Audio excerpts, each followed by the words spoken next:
டெல்லி சட்டப்பேரவை தேர்தலில் ஆம் ஆத்மி தனித்து போட்டியிட இருப்பதாக அந்த கட்சி தெரிவித்திருக்கிறது.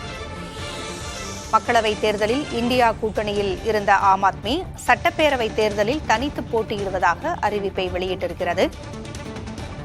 கூடுதல் விவரங்களை வழங்க செய்தியாளர் ராஜீவ் இணைந்திருக்கிறார்.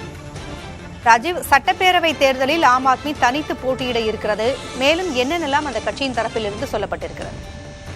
பூங்குழி, சமீபத்தில் நடைபெற்ற மக்களவைத் தேர்தலில் வந்துட்டு டெல்லியில 7 இடங்கள்ல வந்துட்டு ஒரு இடத்துல கூட இந்தியா கூட்டணி வெற்றி பெற முடியவில்லை. குறிப்பாக இந்த முறை ஆம் ஆத்மி காங்கிரசுடன் இணைந்து இந்த தேர்தலை எதிர்கொண்டார்கள்.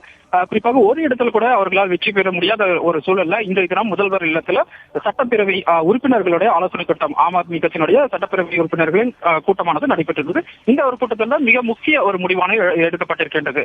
அடுத்த வருடம் தொடக்கத்தில் சட்டப்பேரவை தேர்தல் டெல்லிக்கு நடைபெற இருக்கக்கூடிய நிலையில அந்த நடவடிக்கைகள் அந்த தேர்தல் வெற்றி பெறுவது தொடர்பாக ஆலோசனையானது மேற்கொள்ளப்பட்டது. அதே வேளையில சட்டப்பேரவை தேர்தலில் தோல்வியடைவதற்கான காரணங்கள் என்ன தொடர்பான பல்வேறு விஷயங்கள் தொடர்பாக இன்றைய தினம் அந்த ஆலோசனை கூட்டத்தில் ஆலோசிக்கப்பட்டு இந்த ஒரு முடிவானது எட்டப்பட்டிருக்கின்றது.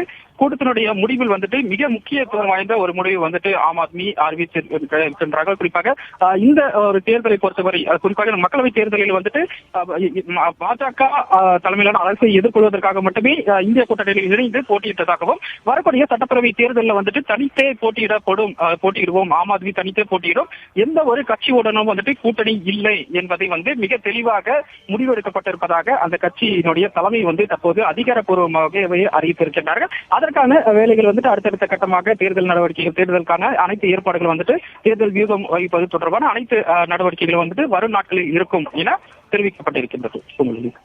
தகவல்களை வழங்கியமைக்கு நன்றி ராஜ்.